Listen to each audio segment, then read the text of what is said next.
أنا سمعت لك أمس مقطع وتفاجأت يعني، وتقول اللي ما يمشي على خطنا بنحذفه.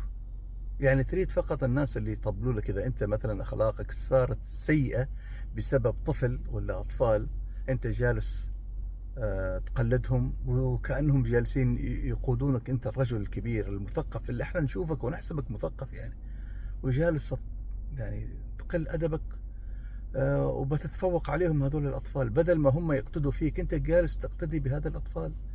هي يا عبد الله، أنت من منبت طيب ومن أسرة طيبة عريقة في ظفار وفي عمان. ما هذه أخلاق الأبناء القبائل والناس العمانيين الأصيلين يعني. تستمع لأطفال يخلطون في حق البلد وفي حق السلطان وفي حق العامة ويسيئون أدبهم، وأنت بعد الفترة اللي احنا نشوفك فيها شخص مثقف تجي وتاخذ من نفس النبع هذا السيء من الأطفال هذول يا عبد الله. إيه يا عبد الله، ما مقبولة منك يا عبد الله. راجع نفسك والله. شوف، أنا أنصحك كأخ، وإحنا يمكن التقينا آخر مرة قبل 35 سنة.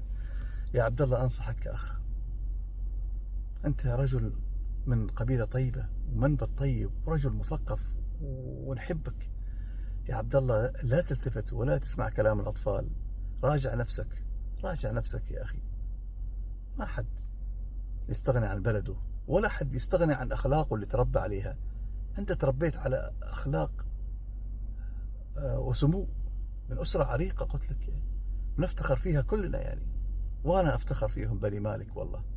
راجع نفسك، راجع نفسك يا أخي.